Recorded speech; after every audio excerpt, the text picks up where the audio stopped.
who we are thankful for allowing us to hold this first organizing meeting for Rise Up October.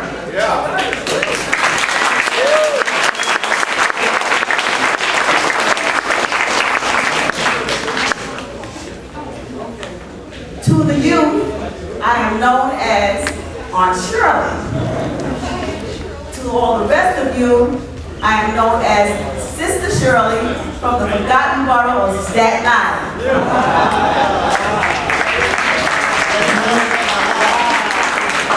We are all gathered here this evening in the fight to stop police terror and the murder of our people.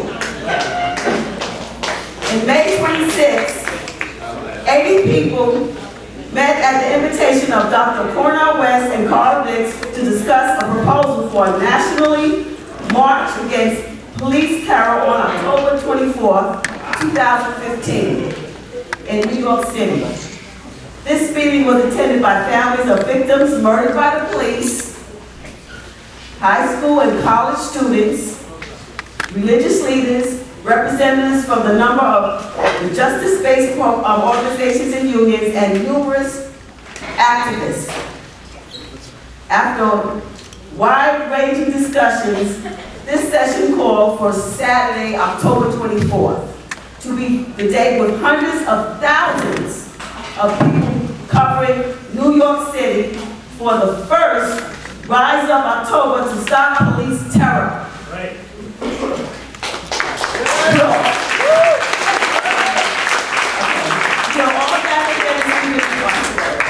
Okay. Please join us in welcoming Merrill Hardy of the Unitarian Church for allowing us to be here this evening.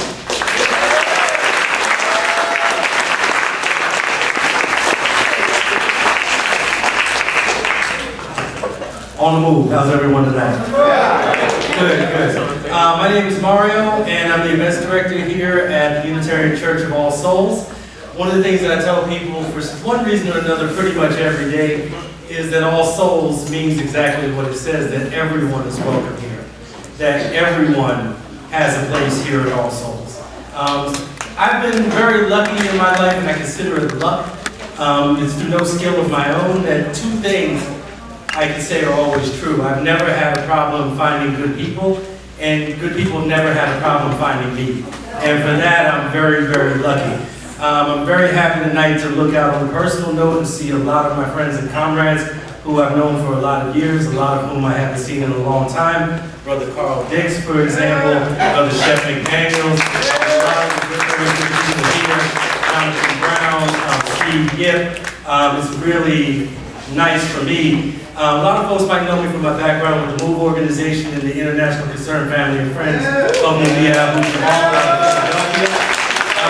been here in New York for about the last 10 years, and it always makes me happy through my work in events, wherever they may be able to work with people who I can vouch for as being strong, committed, revolutionary leaders who never need to be second-guessed for any reason. And once again, tonight that remains true. And again, I consider myself lucky.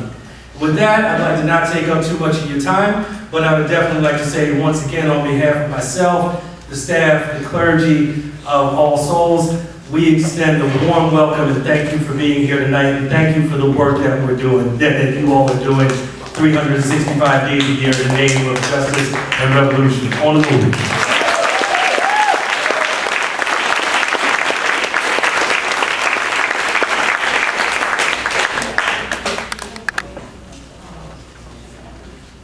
Before we go forward, I'm asking everybody to turn off their phones, especially because you're getting that Amber Alert, and it goes off whether you like it or not. Okay? Okay, now I am going to tell you about this brother that you all should know from the Revolutionary Communist Party and Stop Mass Incarceration. And he is, come on y'all people, help me out. Who is this brother? There you go.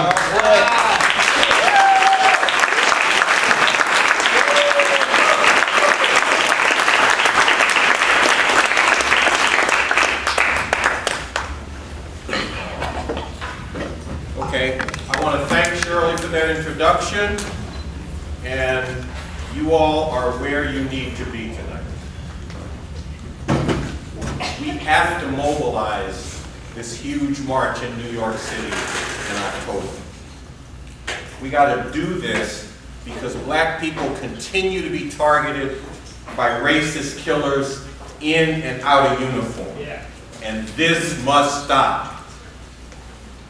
Charleston, 9 people massacred in a church during a Bible study session by a killer who said, I have to do this because you are raping our women and taking over our country.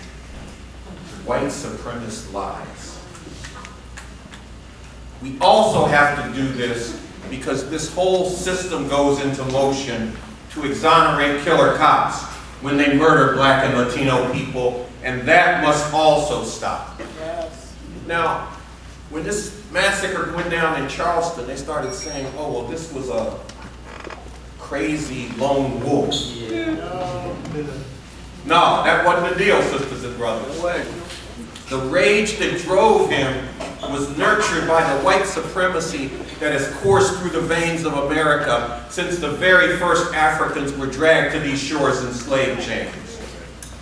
And this same white supremacy is what nurtures the climate in which police feel justified in exchanging racist messages on social media and then going out into the neighborhoods and brutalizing and murdering black and Latino people. Charleston concentrates America. And it concentrates the slow genocide targeting black and Latino people in this country. Now, we got to talk a little bit about forgiveness and coming together. And we got to talk about that because that's what they keep telling us that we should do in the face of these attacks. That talk is aimed at helping this system keep things under control. The governor of South Carolina explained what the deal was on that when she talked about why they were going to move to take down the Confederate flag. She said, and this is a quote, if nothing happened, boycotts and other ugliness could follow. Now, by other ugliness, she meant people might take their rage to the streets, which is ugly to the rulers of this country, but it's beautiful to those of us who want to see these racist attacks stop.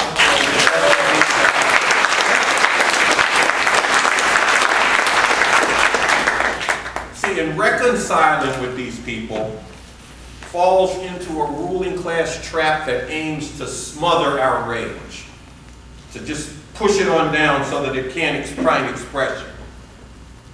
You cannot end oppression by forgiving your oppressors, by coming together with them.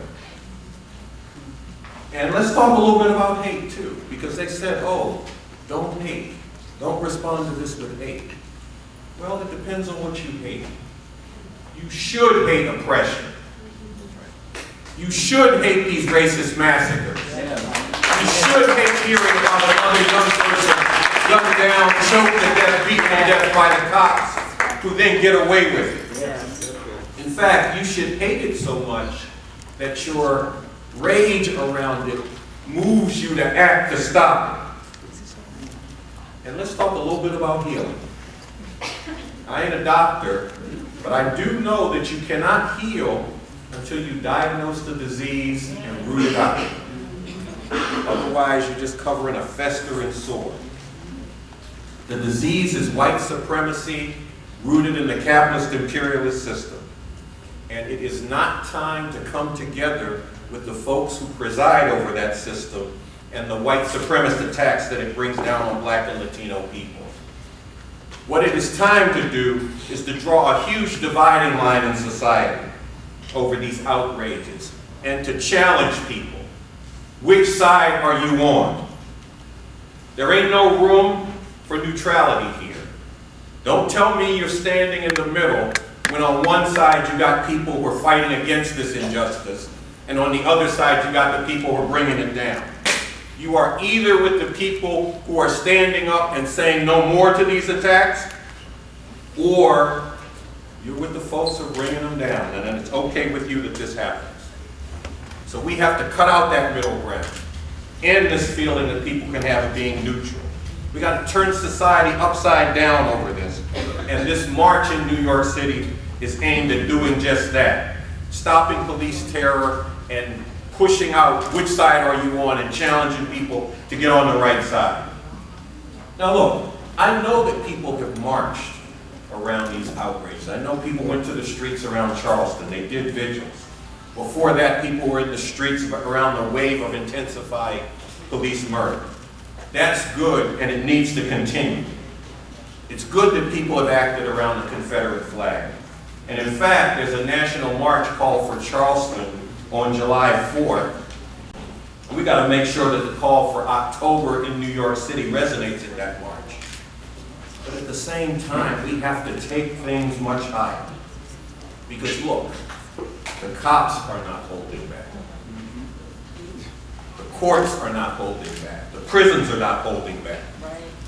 In Los Angeles and in Baltimore County in the days following the Charleston massacre, police shot unarmed black men, both of those cities. Police in Oklahoma recently shot a black man, and as they were beating him after they shot him, he said, "I can't breathe, I can't breathe." And they said to him, "F your breath," as he died in their custody. They are not backing up. We have to respond to these outrages, but we got to go beyond responding each time they do another outrage. We have to take our resistance higher. And a crucial part of doing that is getting on a mission to bring thousands and thousands of people into the streets of New York City, October 22nd through the 24th. Here is what we're talking about doing. 3 days of powerful, determined resistance. Powerful demonstrations in cities across the country on October 22nd, the National Day of Protest to stop police brutality, repression, and the criminalization of a generation. The many lives that have been stolen by killer cops and the system that backs them up will be featured in these outpourings. I know a lot of y'all have seen, well, there's one of them over there, these installations. Things like that have to be in the streets on October 22nd in cities across the country. Bringing to life, putting a human face on the devastation that killer cops have wreaked onto so many families across the country. That's going to be the first day. The second day, October 23rd, there's going to be a major nonviolent direct action here in New York City that targets an institution that concentrates the slow genocide of police terror and mass incarceration targeting black and Latino people in this country. It's going to be involving well-known people, and it's going to, in its own right, highlight the resistance to this slow genocide, and it will point to what's going to happen the next day, October 24th. And on that day, thousands and thousands of people from around the country will descend on New York City and join up with thousands and thousands of people from New York City and take to the streets and say, "No more to police terror." Deliver that message to people around the country and put it before the eyes of the world. And through the sheer weight of our numbers, shutting this place down. Yeah.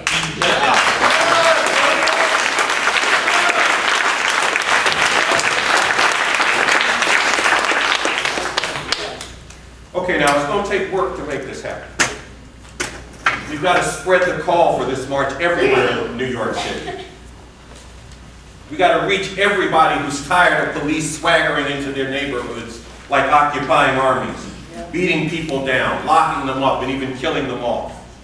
We got to reach people who don't suffer this official brutality, but who have to have their eyes open to it and challenged to join the struggle to stop it.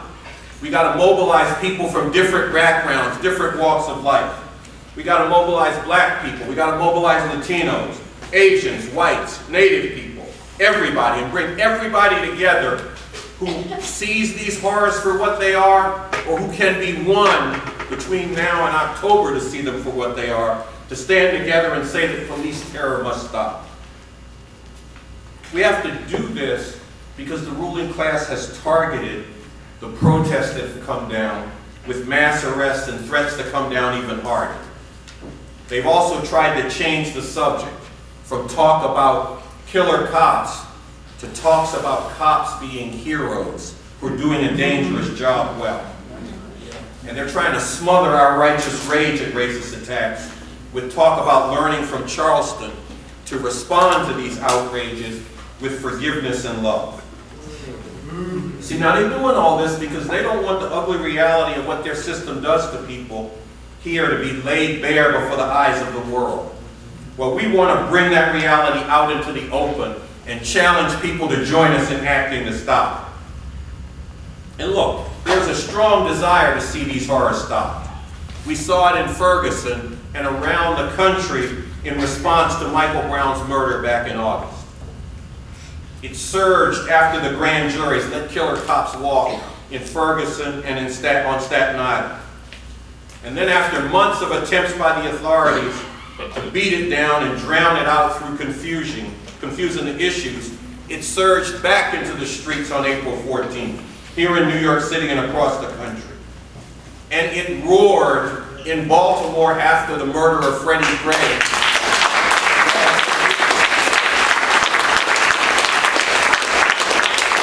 And around the country in response to that. And no, the young people in Baltimore did not get it wrong. They got it exactly right. They took their righteous anger to the streets and delivered a very clear message that this must stop. And through acting in the determined way that they did, they drew forth support and a positive response from other sections of people who didn't live the horrors that those of us who grew up in the ghettos in Baltimore, and I did grow up there, and I know how the cops roll there. Well, those people who didn't know that, when they saw the determined outrage flowing from those neighborhoods, felt they had to stand in support. That's what we need to see happen. We need to see more of that. Okay, now,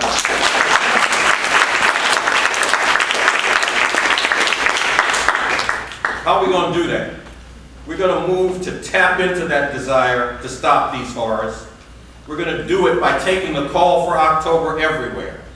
In New York City everywhere and everywhere across the country. And look, we're going to have to raise large amounts of money to produce the materials that we need. To rent buses to bring people to New York City in October. To send speakers and organizers on tours across the country, spreading the call to come to New York City, to cities around the country and more.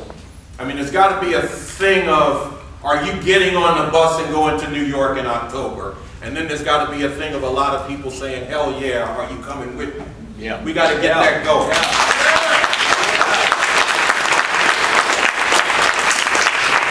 Yeah. And here in New York City, every part of it's got to be saturated with palm cards, posters, and stickers about October 24th. Whistles have got to get into the hands of young people who want to resist the cops when they crash into their neighborhood.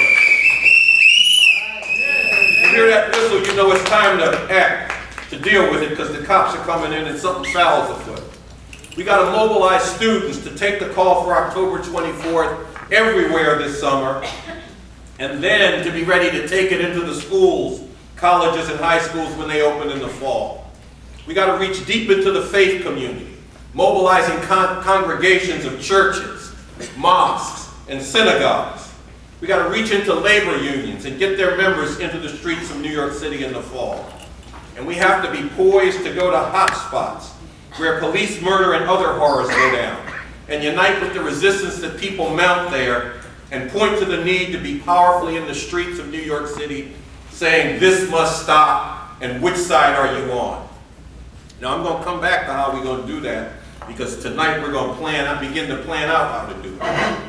Now, doing this will deliver a message to millions across the country and around the world that there is a sizable section of people in this country determined to act to stop the way this system demonizes and criminalizes Black and Latino people, justifying the savage attacks that continue to be brought down on them.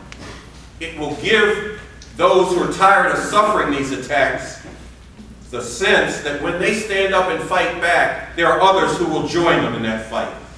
And it will open the eyes of many people to the ugly reality of these horrors and challenge them with a simple and basic question. Which side are you on? Yeah. Yep. A lot of people got to hear that.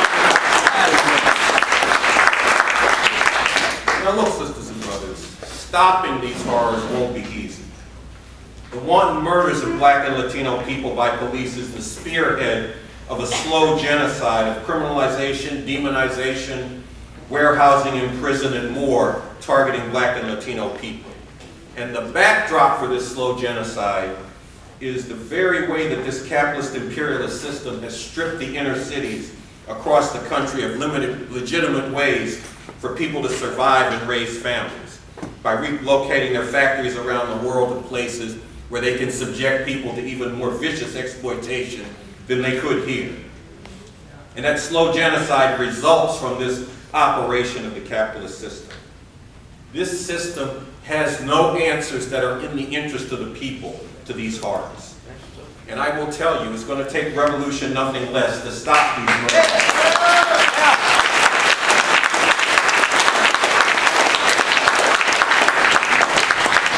And to stop all the other horrors this system brings down. The attacks on women. Yes.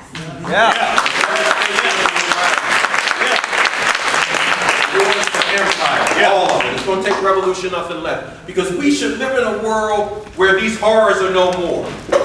That kind of world is possible.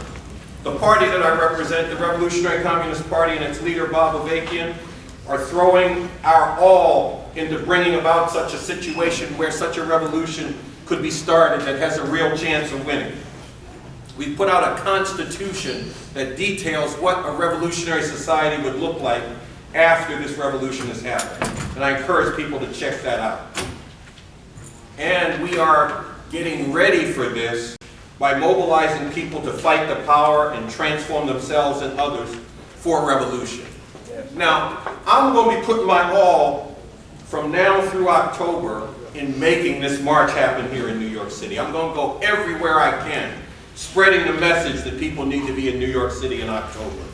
And everybody who wants to see these horrors stopped has got to be putting their energies into this too. Because we have to end these horrors. If people don't fight back against this slow genocide, millions will end up being crushed by it. Now, I'm building this fight as part of a strategy for revolution. A revolution to bring an end to all this and to get to a different world where we don't have to confront a situation like we face today. That's what I'm working on in October. Every single person who agrees that police terror has to stop needs to be working on the same thing, throwing their energy in, whatever they think it'll take to solve this problem, to end it once and for all. Let's come together to put the challenge before society, which side are you on? To make what is being done to people by the police being seen as completely unacceptable to millions, and to bring them into demanding that this stop now. Doing this, pulling this march together, will put the folks who run this system between a rock and a hard place on this front.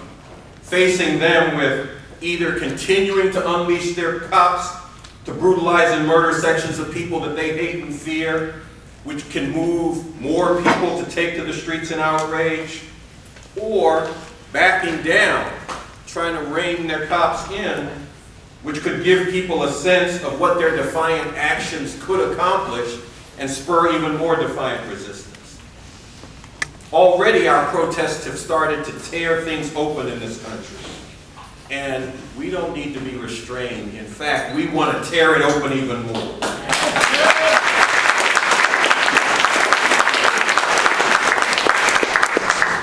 We want to reveal the ugly reality of the slow genocide being perpetrated and put up a big stop sign right in the face of this and say to people, which side are you on? We want people fighting on every front to be there. Like tomorrow night, there's going to be, at 6 o'clock in Union Square, there's going to be a rally against the attacks on abortion rights. I'm going to be there because it's a just struggle, but I'm also going to be there taking to the folks there a message of Be in the streets with us in October.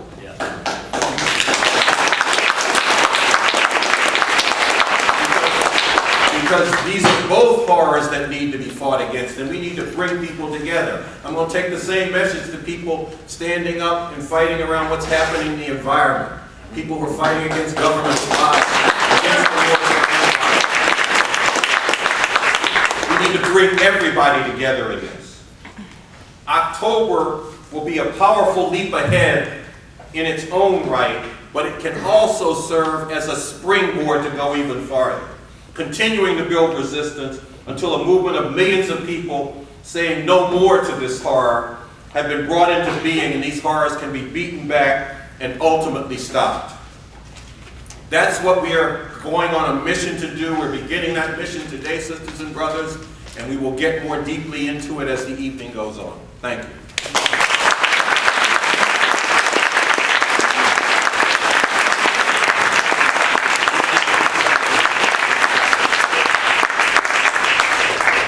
One more thing I got to do. I got to introduce the next speaker.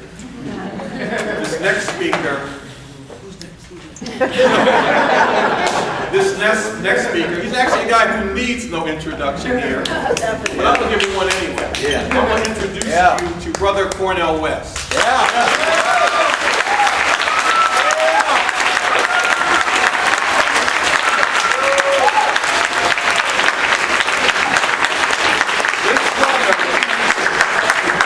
Foremost public intellectuals in this country, but also a brother who combines very deep thought and work around ideas with coming out of the ivory tower into the streets and standing with the people.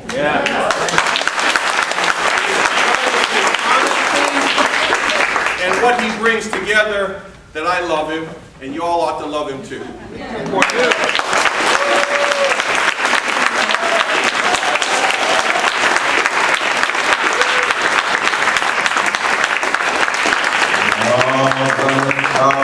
My dear brother, give it up again, give it up again for that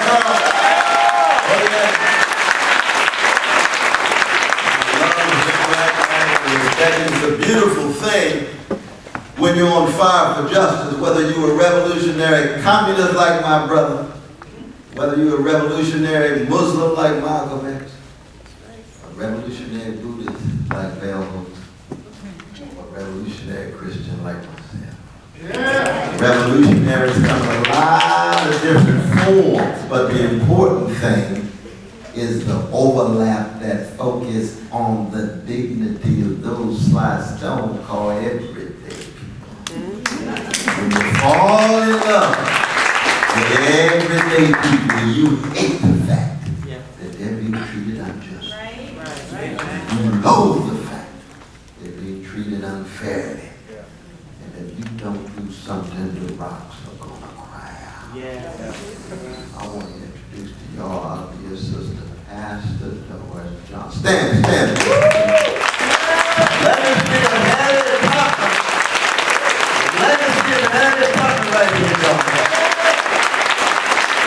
That's very important. Every time I step forward, I always begin on Nota Sankofa. You have to look back and keep track of the best of those who came before you even talk about analyzing the present, making sense of the present in order to make a quantitatively different future. That in this particular moment in which the ice age is beginning to melt, folk been scared, intimidated, and afraid, or they either bought off or co-opted. A new day now. And it's especially the younger generation has broken the back of fear, broken the back of cowardice, broken the back of walking around with the humped over.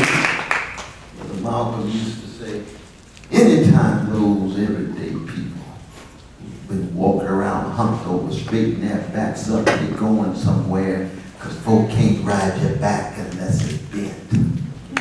And once you straighten it out, and then join hands with other folk who are on fire for freedom, You could be talking about ecological catastrophe as a result very much of corporate greed. You could be talking about homophobia. I do applaud the marriage equality at work. Oh yeah, I applaud. But it's still within a bourgeois liberal framework. We grab anything we can get, but anything that keeps track of the humanity. Gay brothers and lesbian sisters, the bisexual, the transgender folk. Then we invite them into the revolutionary movement and say, you know what? You're going to have to deal with some structures here that have something to do with capitalism. You're going to have to deal with some structures here that have something to do with vicious legacies of white supremacy and male supremacy. You're going to have to come to terms with imperialism and the empire and the drone dropping bombs on precious people, especially precious children in Yemen and Somalia and Libya and Afghanistan. You're going to have to come to terms with some politicians who are an extension of oligarchs and bureaucrats. All of us in it together. No doubt about that. But at the same time, we're going to have to keep track of what the institutional and structural sources are that hold us back. And that's why it takes about every 30 or 40 years for everyday people beaten down, lied on, exploited at the marketplace, manipulated by corporate media, children having to go to decrepit schools where soul murder takes place every day, no access to arts program, no access to sources of believing in themselves other than to parents, oftentimes the mothers who are overworked and underpaid. Massive unemployment and massive underemployment, and yet mainstream press says what? That's business as usual. Yeah. And we said no. No. We gonna keep the momentum going. And let us be very clear about this, even though I'm old school and you can see it in the greenness of my beard. And I'm blessed to be alive. Any black man that makes it to 62 is still in his right mind. It's very, very blessed. And still swinging and go down swinging. But let's be very clear, it's the young folk of all colors but disproportionately chocolate who are at the center of this movement in the last year or so. It's Ferguson, it's Baltimore, it's Staten Island, it's New York. Yes, we all in it together, but it's been very much a new school leadership, and I like that. Learn from Ella Baker.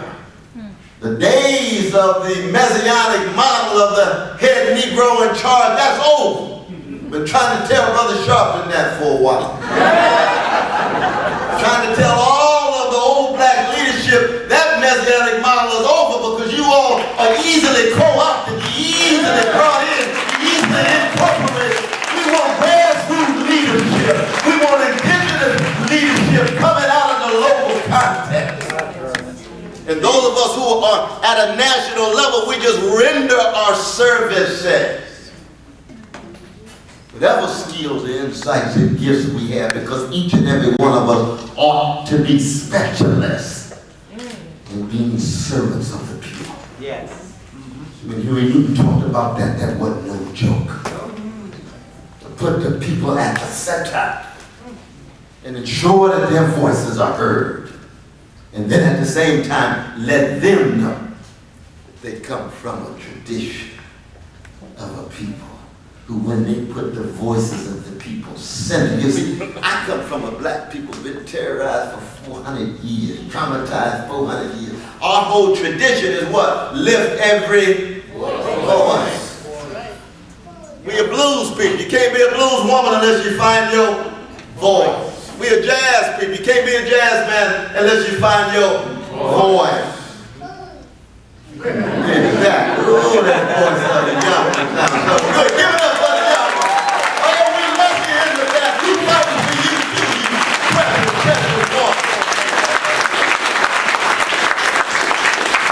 The fundamental aim of the powers that be is to reduce the voices of the people to being echoes of the oligarchs. Yeah. And if you're just part of an echo chamber, then all you can do is fall into conformity and fall into complacency and fall into the cowardice that keeps the system going. When you find your voice, you have already decided to be courageous. You've decided to be a love warrior. And when you're a love warrior, you cut against structures of hatred, of dehumanization, of devaluation, any system and any act that loses sight of the precious humanity of other people, no matter where they are. That's why we're internationalists. Not captured by the waving of the flag. See what happened the other day in Charleston. When I look at Charleston, I see Denmark Vesey. That's right. That's right. Yeah. Mother Emmanuel, he was the founder of that church. That's right. I look on the vanilla side of town of Charleston, who would I see? Angelina Grimke. You all know Angelina Grimke. Oh, yeah. One of the great freedom fighters, whose father was a slave holder. Her sister Sarah, they had to leave South Carolina, and she married a brother named Theodore Well, and they wrote a classic in 1838 called Slavery as It Is, that laid out slavery not as some form of system of subordination in the abstract. They described the labor as a species of torture. They described it as legalized terrorism. That's what it is. Don't let American corporate media tell you that some talk about terrorism began in 1911. No, it started in 1492 against indigenous people, 1619 and African people. Americans always had a history of legalized terrorism and torture. That's what Angelina was laying there. And Angelina comes from the ruling class. She committed class suicide. Because she fell in love with everyday people. And she fell in love with a hated people, black people.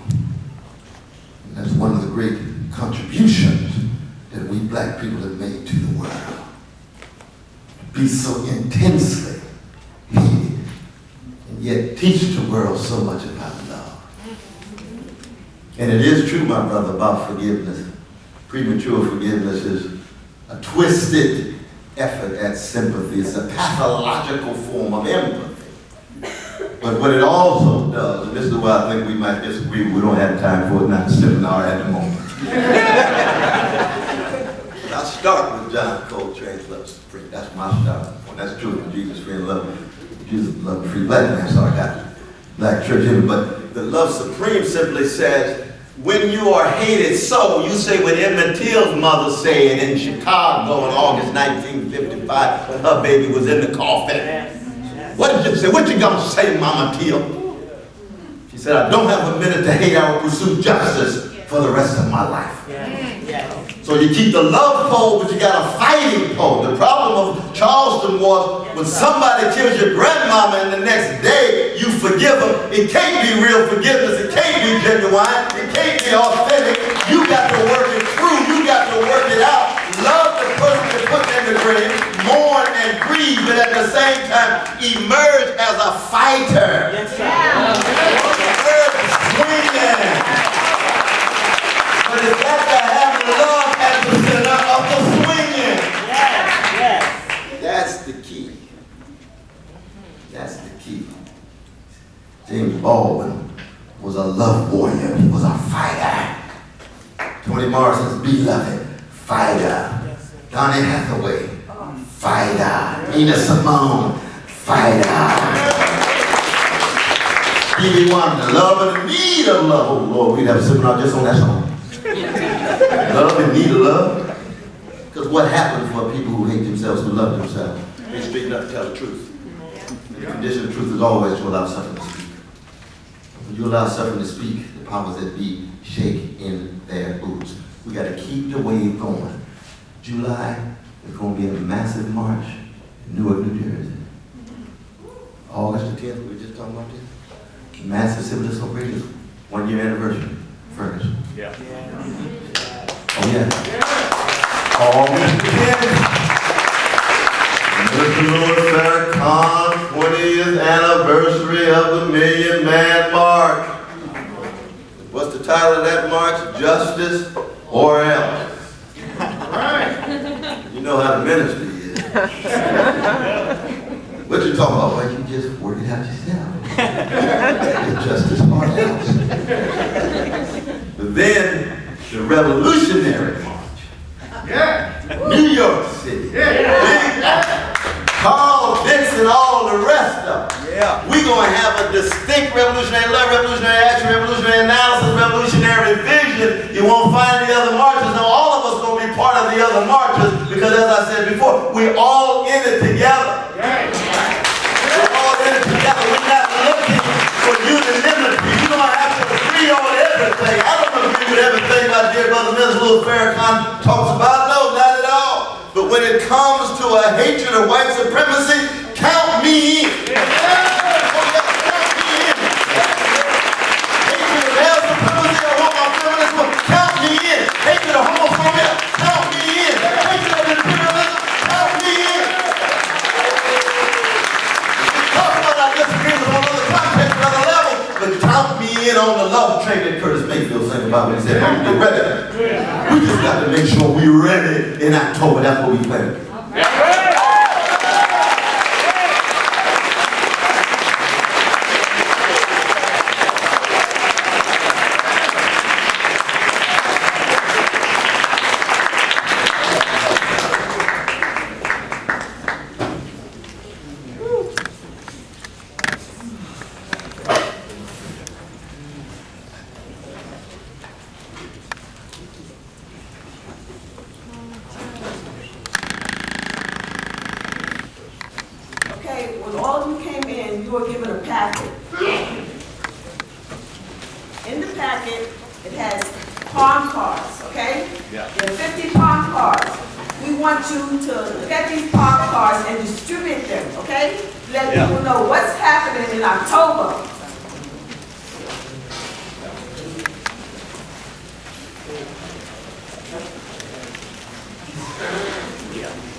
Also, there's a calendar of events that's in your packet.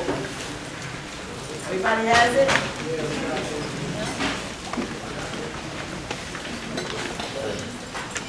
This includes the reach out events, not only in New York, but all over the United States.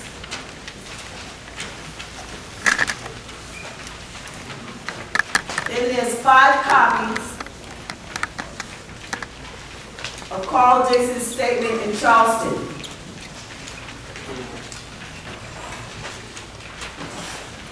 It's very informative.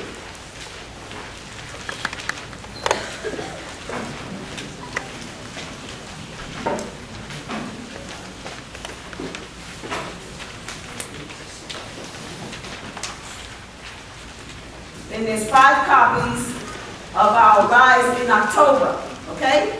Yeah. To stop what? Police terror, right? Everybody, what we're stopping? Police terror. Stop it.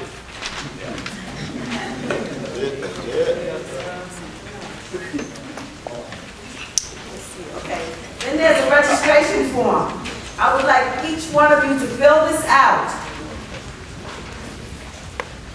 And if you're part of an organization or if you want to, feel free to endorse us. You can put that down here also.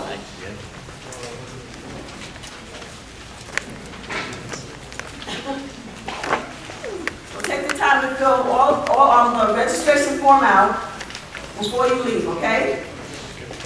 And they're going to be collected.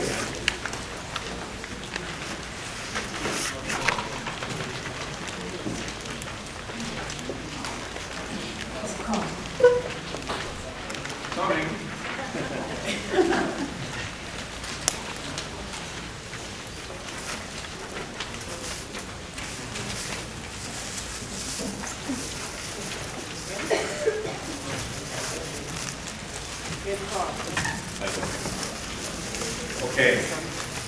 We have some of the initiators of the call for October 24th who are here, who want to tell you why they are initiating this call. We are going to begin with some parents and other relatives of police murder victims. People whose lives were devastated by killer cops, but who withstood that devastation and have come forward as fighters for justice, not only for their murdered loved ones, but for all those who suffer at the hands of the police. Juanita Young, mother of Malcolm Ferguson, is going to come up. Along with her will be Nicholas Hayward Sr., the father of Nicholas Hayward Jr., who was also murdered by the NYPD. Y'all can come up. And also Joshua, relative of John Pilato, who was also murdered by the NYPD.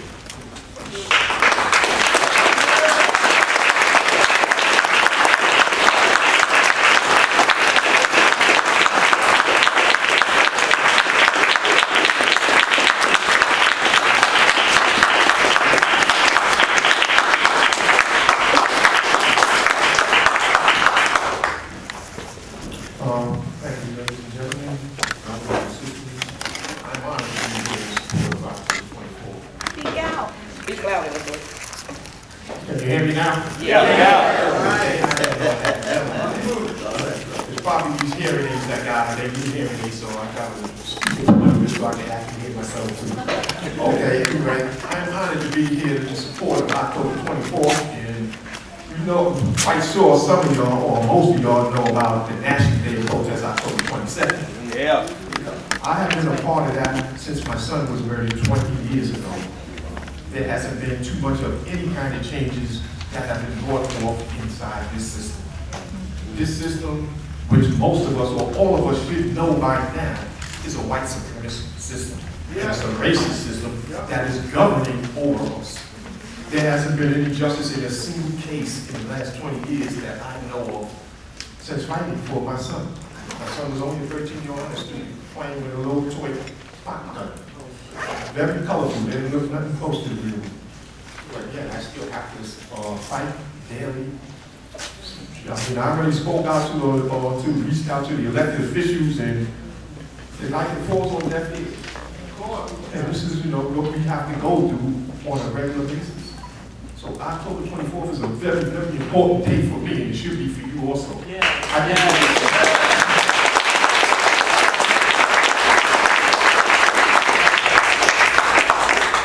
I felt that it was time long ago that we should have all risen up, to let the authorities know, or those who are supposed to be in charge, to let them know that we are not going to tolerate this type of nonsense any longer. Killing innocent, unarmed people.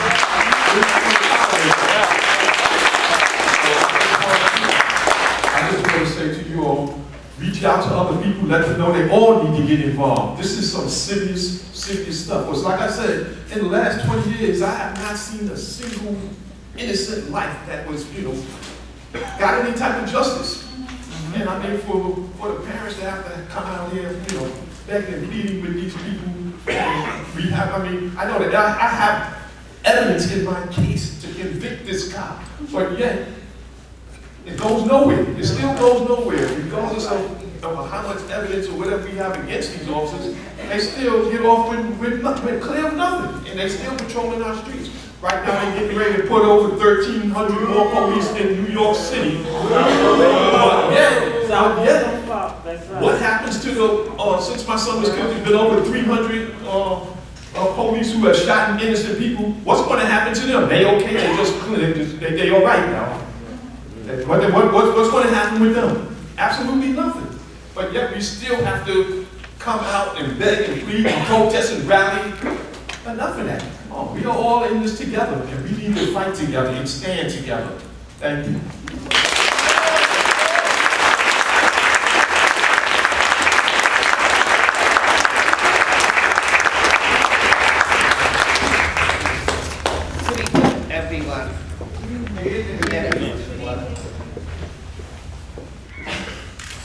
When I heard about this October 24th, I was like, what? Well, what are y'all talking about? October 24th? Wait, hold on. 15 years I've been marching with October 22nd. How dare you leave October 22nd. I'm like, you know what? They had that meeting here in May. Cornel came at me, boy. Not a problem. Not a problem. Then I get a call from Juanita, I gotta talk to you. Okay, it was cleared up. October 22nd and 23rd and the 24th, we're going to represent these 273 people that have been murdered.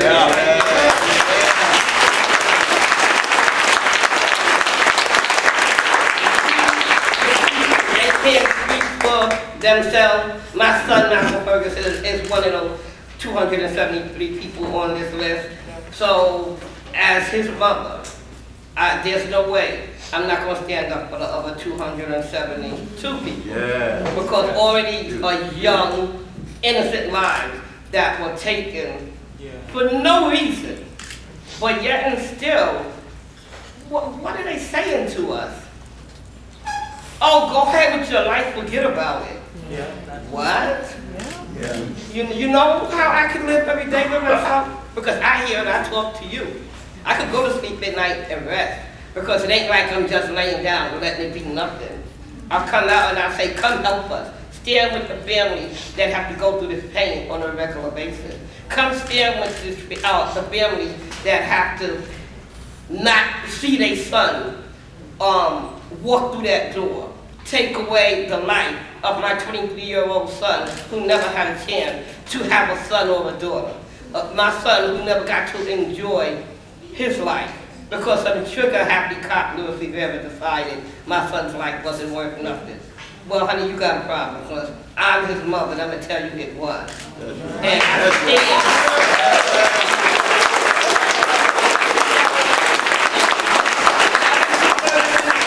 Ferguson said, Miss, you from New York. Why hasn't New York done anything about all of the murders and cop killings in New York? I said, let me tell you something. I only can speak for me. I can't speak for the next person, but I come and stand here with you because I don't agree with what's going on.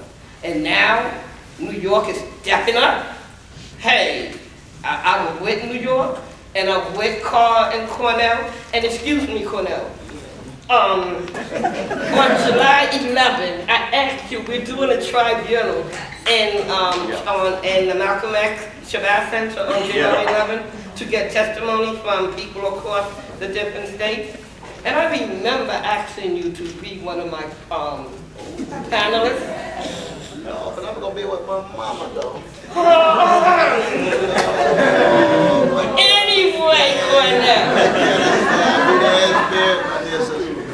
Anyway, and I'm not going to Ferguson, New York is going to represent Michael Brown here. So we plan to do an action here and letting people know Michael Brown is here in New York too. Yeah. And I ask everybody to come and support the action that we decide to do at the Harlem State Building in memory of the 1-year anniversary for Michael Brown. Yeah. But again, October 24th, I don't care, 22nd, 23rd, let's bring the people out in numbers. Let's show the mayor and Pat Lynch.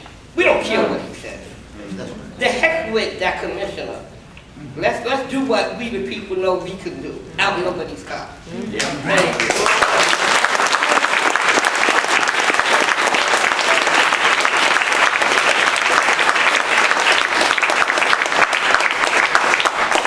Hi, my name is Joshua Lopez, and I'm the nephew of John Collado, who was killed in 2011 by an undercover officer who never identified himself. And I'm here to support October 24th and October 22nd and 23rd because I'm tired of new faces being added to this banner. It bothers me every time I hear another story about an innocent black Latino losing their lives in the hands of people that are here supposedly to protect us and are taking our lives.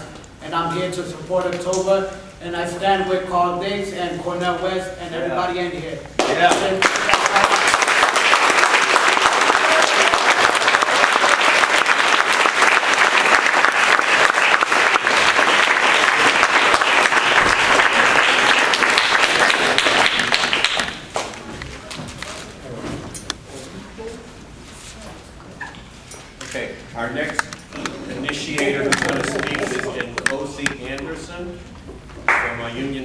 logical. Yeah.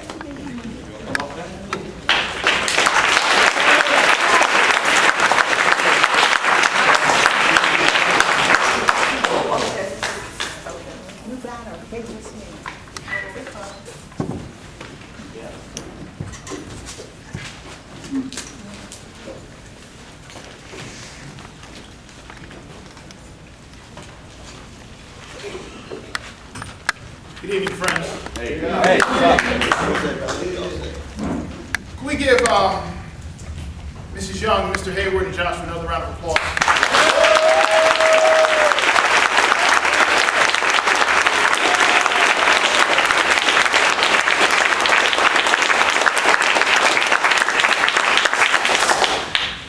And could we just, for 5 seconds, just have a moment of silence for Mrs. Young's son, Mr. Hayward's son, and Joshua's uncle.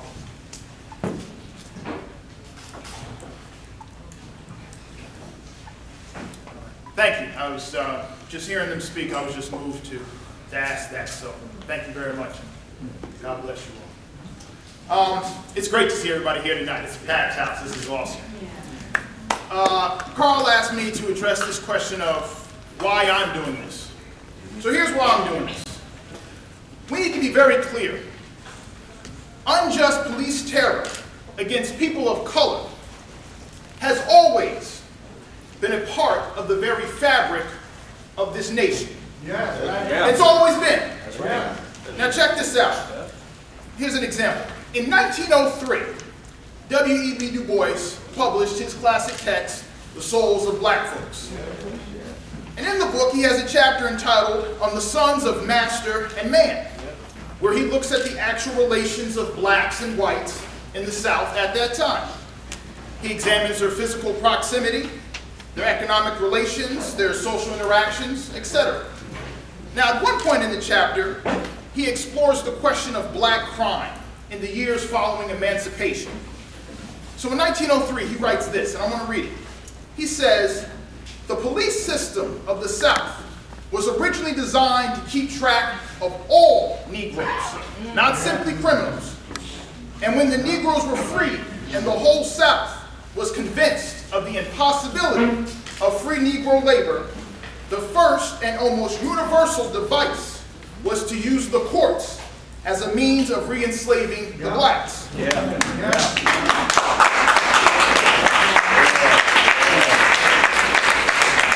goes on. "It was not then a question of crime, but rather one of color that settled a man's conviction on almost any charge. Thus, Negroes came to look upon the courts as instruments of injustice and oppression, and upon those convicted in them as martyrs and victims." This is 1903 that Du Bois is writing this.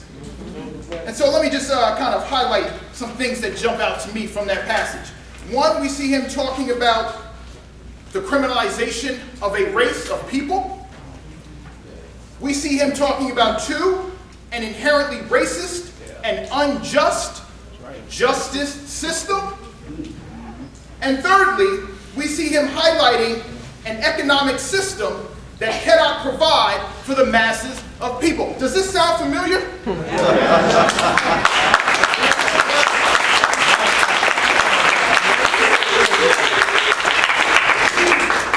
And so unjust police terror targeted against black and brown people is nothing new. It has always been a tool of oppression. It has always been used to preserve the social hierarchy through racial caste, slavery, Jim Crow segregation, mass incarceration. It has always guarded the material interest of the property class. And so we see here police terror levied against poor people across racial lines. And unjust police terror has always been just that. A public manifestation of violence intended to frighten, control, maim, kill, and send a message that any form of fight back will not be tolerated. Accept your subjugation or else. And so here's why I'm doing this, Mr. Dix. I'm doing this because I'm aware of that if freedom fighters who came before me did not refuse to give in to terror, then I wouldn't be here. Quite frankly, I might be in chains. If freedom fighters who came before me did not engage in the fight back, then buses would still be segregated. Women would be relegated to the home. LGBT folks would be cast to the shadows. But thank God, people decided to fight back and pursue freedom.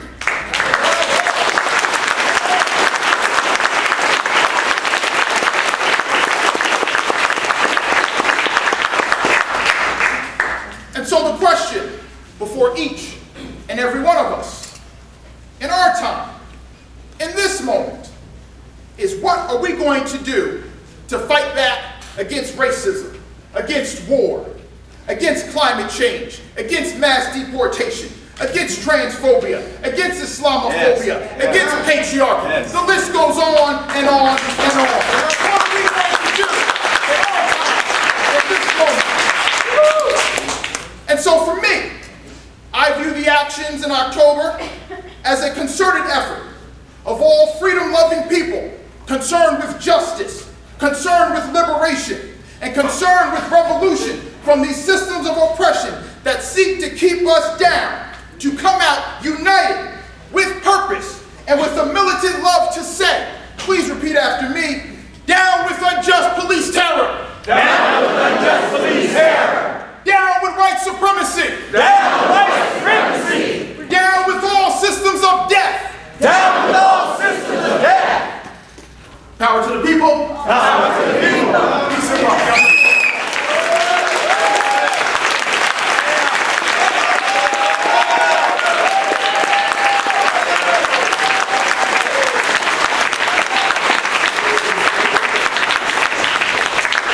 Our next initiator of the call for October will be Nellie Bailey.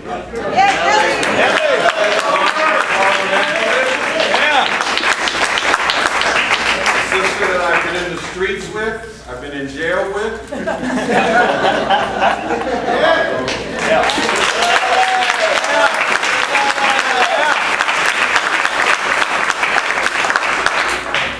Thank you, brothers and sisters. This comes as a surprise to me, but I am pleased to be here.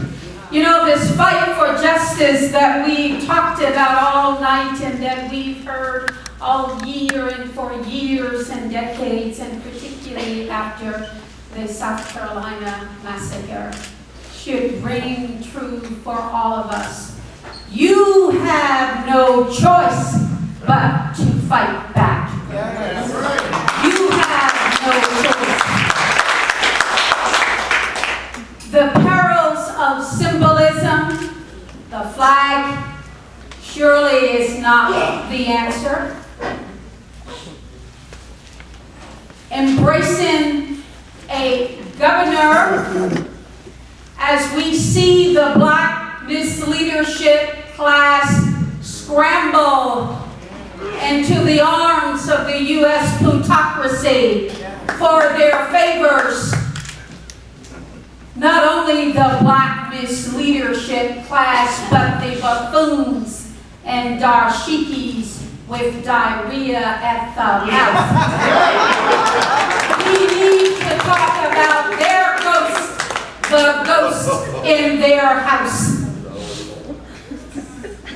We have before us in this movement, and thank goodness it is Carl, and that is why I am part of this initiation, because we have to have a critical, revolutionary analysis about moving forward. A reform agenda will not release us. It is so refreshing to see the young emerge out of this carnage of genocide in this gulag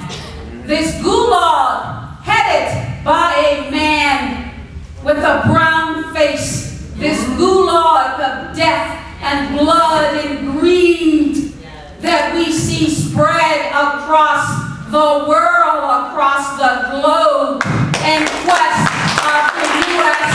full-spectrum dominance, global domination. And they have shamelessly and without hesitation brought this gulag here on the shores of this country that we have experienced for generations and generations and hundreds and hundreds and hundreds of years. And if you think for a moment that your white skin privilege will save you if you are working class, you are so wrong. You are so wrong. Now is the time for white America. And we do not, and we refuse to be the light of your moral consciousness. And if you cannot summon up the wisdom and the bravery and the analysis to bring forth your own racial consciousness about death and destruction that holds you down and will surely kill your sons and daughters or produce the monster of Dylan Roof. That is what you face if you do not join this struggle for human dignity. And that's what it is all about. How we save the world, how we save Mother Earth.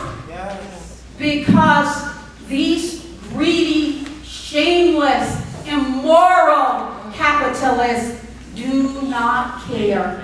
They do not care whether it is Barack Obama, and how can any of us forgive him for that shameless buffoonery in Charleston at the funeral of Reverend Pickney, a man who stood with grace and dignity. And that's why he was respected by both Republicans and Democrats. But this buffoon went there, getting down with the people as if he was in the Apollo Theater, trying to sing Al Green. But he went into that church and he made a mockery of everything that we stand for. We cannot forgive him. We will not forgive him.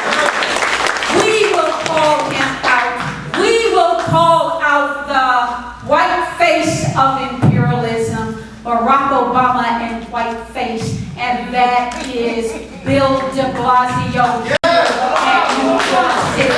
He will not get a free ride, no more free lunches for Bill de Blasio. Let's call him out.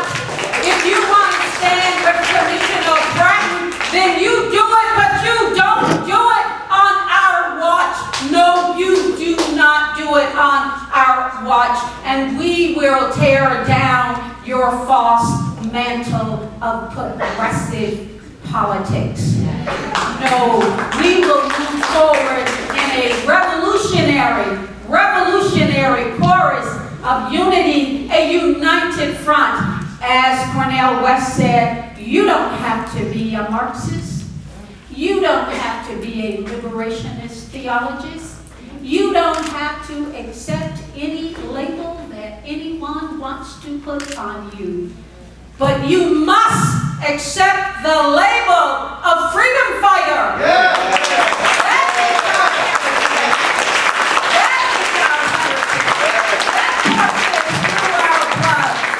That courses through the white blood of those who step like John Brown.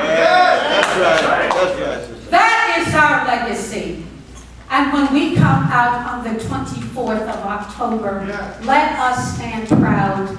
Let us move beyond October 24th for a new dawn and a new day, because we know with these imperialist dogs who are dying because their economy is crumbling and they are chewing their hands and knees and fingers around Greece pulling out the euro, because they know it is the death spiral for U.S. imperialism and global capitalism.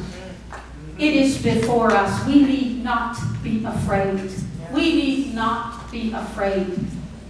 Toss off those shackles of fear and stand up tall as we all are, because we stand for humanity. Thank you very much.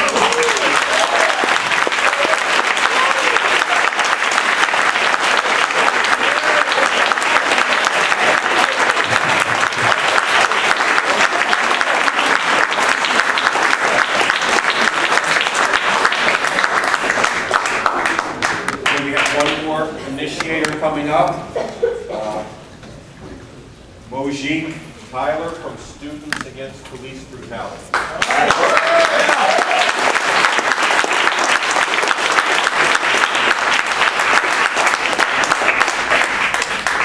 Hello everyone. I'm honored to be speaking with some of the people that have spoken before me, and I think we've heard a lot about why we need to be here and about the terrors that this country perpetrates every day. But there's another thing I think we need to hear. And this is about what's changed. And this is about what we have now. I graduated a couple weeks ago. And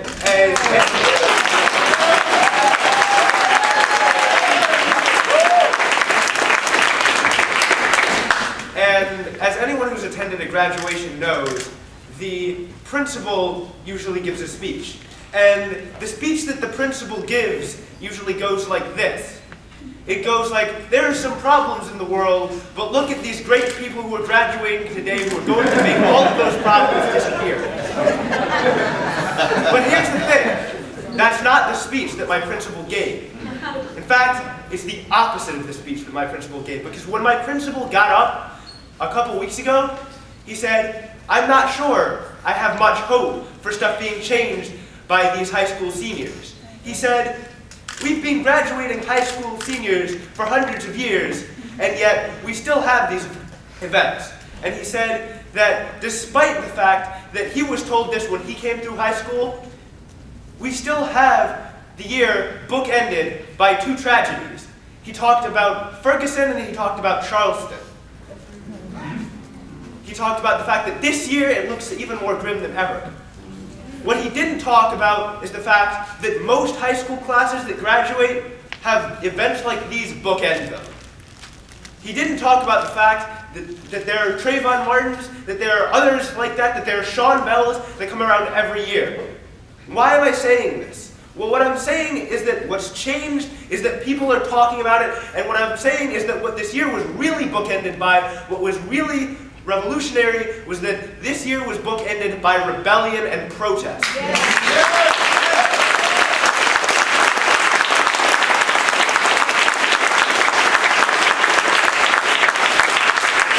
It was bookended by people, young and old, black and white, Latino, gay, straight, male, female. It was bookended by these people saying, we've had enough. By these people saying, we don't want to live in a world where the police can wantonly kill people. And so, when I look at what's changed, it's not that the times have gotten any darker, it's that people are talking about it, that people are revolting against it, which is what makes today so important, which is what makes October 24th so important. Because what we have here is a chance to finally roll back some of this stuff again. The kind of chance that only comes once or twice in a lifetime. Now, it was Huey P. Newton that said, it is up to the youth to reclaim the revolution.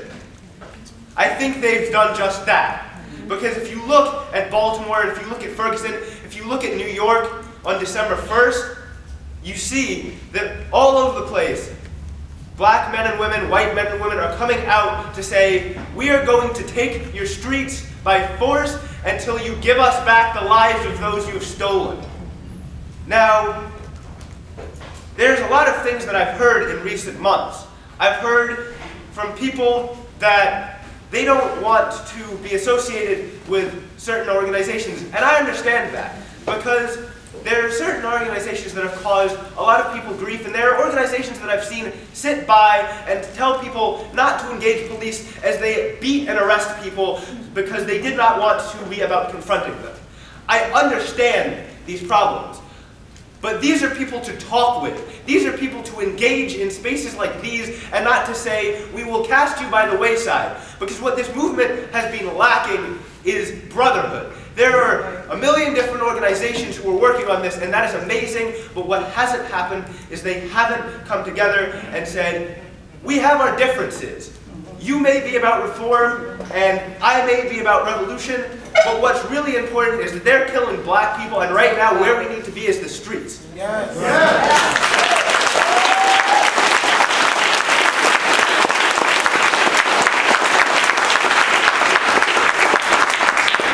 So no matter what organization brought you here, let's remember this. We're here because they're killing people. We're here because of mass incarceration. And we're not here necessarily just because of an organization, but we're here because of a movement. A movement that's taken many different forms in many different places. A movement that has a legacy back to the civil rights movement and far, far past that. To the Haitian Revolution and all of the other times when people have said, we will not be slaves anymore. That's right. That's right.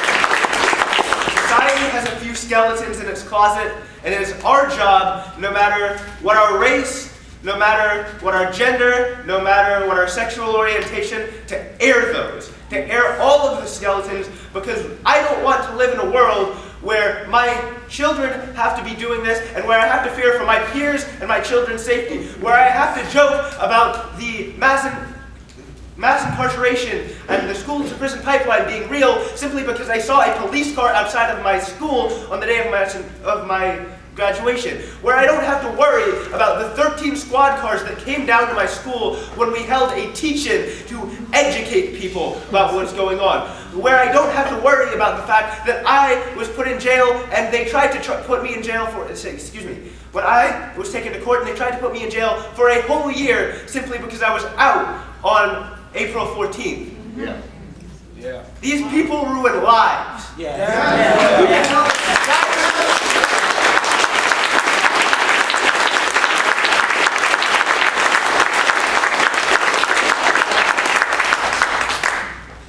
But all of you who are here are in the right place because we have the opportunity in this time to bring about a new civil rights movement. A different civil rights movement. One that will finally put an end to all of the oppression that we have seen people talk about here today. And I think that students, as much as anyone, need to be a part of that, and need to be a part of leading that. And one of the main demographics of people who has been a part of leading that, who I would like to honor here today, are black women, are young black women.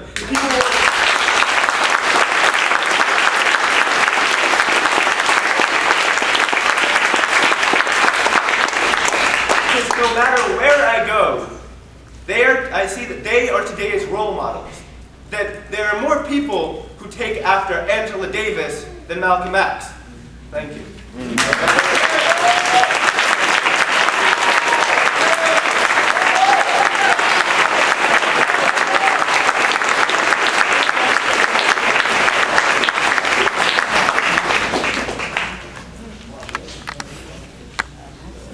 There are a few families who weren't able to come here, and we have statements from them, but they're too lengthy, so I'll just have to give their names because we don't have time.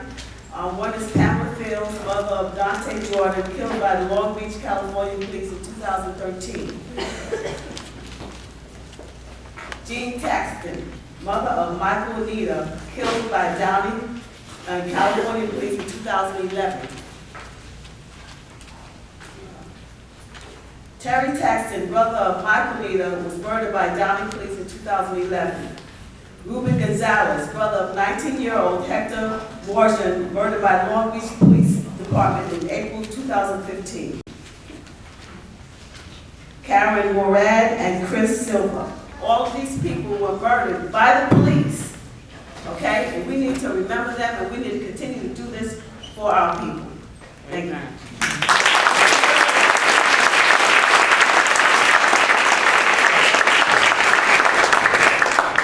Okay, we're about to the point where we're going to get to work on this plan.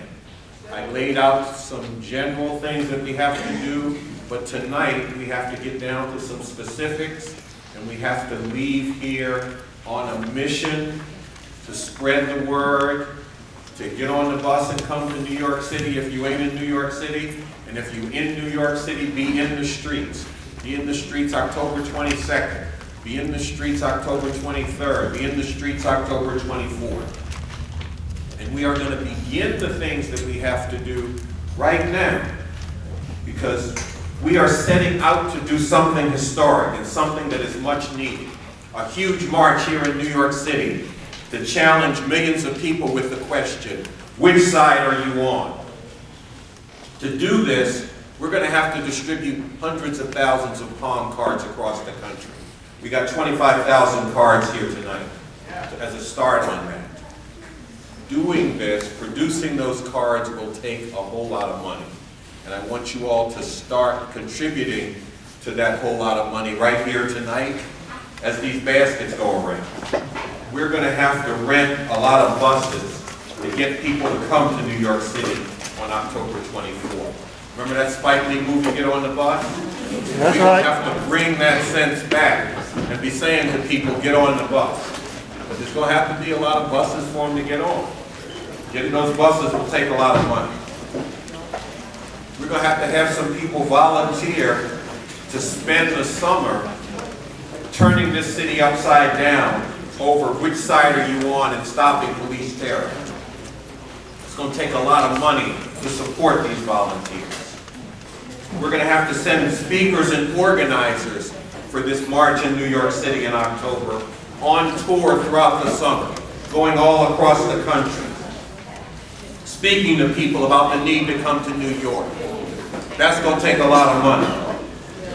We're going to have to set up an office that can serve as a nerve center to organize this nationwide effort, to bring thousands and thousands of people to New York City on October 24th. That's going to take a lot of money.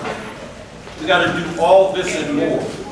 And what I want you to do is contribute all you can here tonight, but your packets also have pledge cards. Yeah. So that you could make a pledge. Do what you can tonight, that'll cover July 1st, and then you can pledge and contribute on August 1st, September 1st, October 1st. You can go out to others and get them to contribute, and get them to raise money for this. Thank you. We got to get all of this going for this to actually work. This is an important part of the work that we have to do. Now, we're going to have several teams that we break into. And remember when I went through the speech and I talked about we're going to have to get the word everywhere. We're going to have to saturate New York City with palm cards, stickers, and posters. We're going to have to reach into the faith community and be mobilizing congregations to come out. We're going to need to have young people spreading the word everywhere, reaching as many high school and college students as we can, and then having them ready to go into the schools when they open up in the fall. We're going to have to reach to the labor unions, get them to be mobilizing their membership. We're going to have to reach artists and get them spreading the word on this and producing some art around this question. We're going to have to go to the concerts that these artists do and reach their audiences. We got to do this in New York City, but we also got to look at what concerts are happening across the country. What are the key ones that we have to go to? We have to look at organizations that are having national meetings and make sure that we get there with the call for October. We got to do all of this and more, sisters and brothers. And we got to start this tonight by developing a plan that can make that happen. We are going to break down initially into 3 teams here tonight. And I will lay out what those 3 teams are, and I will talk about one and invite the other people from the other teams to come up here and speak about their teams. Before I go any farther, though, let me say that the next meeting of this effort is going to be Sunday, July 12th at the West Park Church, which is at 86th and Amsterdam. And I believe that meeting is going to be at 6 p.m. Sunday, July 12th at the West Park Church, 86th and Amsterdam Avenue. Okay, one team that we're going to have is outreach. And we're going to bring together several different kinds of outreach into this team initially, and then we're going to have the option to break down into some sub-teams. Now, outreach has got different aspects. There are going to be events happening that we go to. We're going to develop a calendar and teams to go to those events. But there are also neighborhoods that we have to go to. We're going to set up to go out every Saturday. Different neighborhoods, different events. We also are going to be doing outreach to the labor unions, to the churches, keying in on things that will gather young people. And I want everybody that wants to deal with that to come over to that part of the room where we're going to be doing the outreach. That's over there. See outreach on the wall? That's how I knew where to say it. So that's where the outreach team is going to go. We also will have a team that we call operations, and someone else is going to come up and break down the operations team, and I was hoping that I would see somebody coming this way who's going to do that. And then the other team that we're going to have is a Stolen Lives July 11th tribunal team, which is going to be over there, and they're going to deal with the tribunal that Juanita mentioned that they're going to have people come to who have lost loved ones at the hands of the police or have survived brutality at the hands of the police to give testimony. And they're going to meet over there. So I think you're going to come up to do that. Yeah. And then, well, there's one more thing. I'll do that after. Okay. Great to see all of you. Yeah. Thank you for coming. Cannot have a movement without money. And we need a lot of it. If a racist vigilante like George Zimmerman can raise hundreds and thousands of dollars in a couple of days for his defense, we got to do the same. We got a lot more of us. We are right on our side, and this is the new freedom fight. This is not just New York City. This is an event that is going to shake the rafters. People are going to be coming from all over the country, okay? All over the country.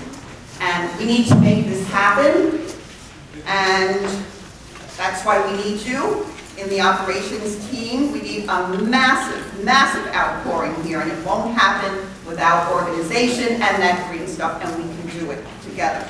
So we want you to join the operations team, and number one, we need an office space. We need a place to stage from. So if anyone has a suggestion for an office, we need to get that together like yesterday, this week, okay? And then I'm gonna turn it over to Robin. She'll give you a little more information and specifics about all the things that we want to do and that we will do with your help.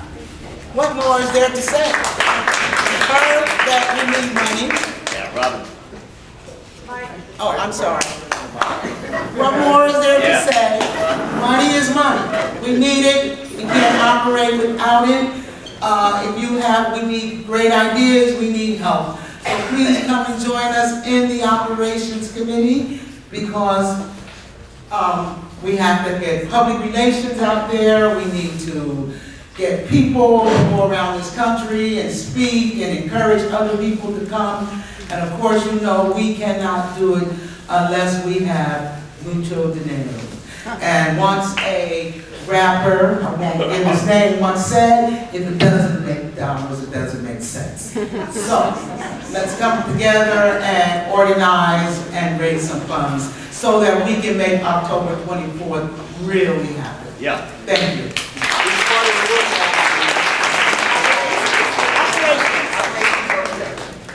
to your left. Thank you. And we just want to say that no fundraising effort is too big or too small. Big sales, big parties, big concerts. Oh, all of your ideas are important. Okay, so operations over there to my left, stolen lives over there centered around Juanita and Joshua. Outreach over here. If you're somebody who can reach out to people in the religious arena, come on over there. We'll do some orientation and then you can maybe break off and focus specifically on that. If you're somebody who's in position to reach out to artists, come on over there. If you're somebody who's going to be reaching out to youth and students, come on over there to the outreach thing. We'll do some orientation together and then you all can split off. Oh, and we got a beautiful banner that Faye Chang just did for us. Just came in. That says there, stop the mirror. Which side are you on? Rise Up October.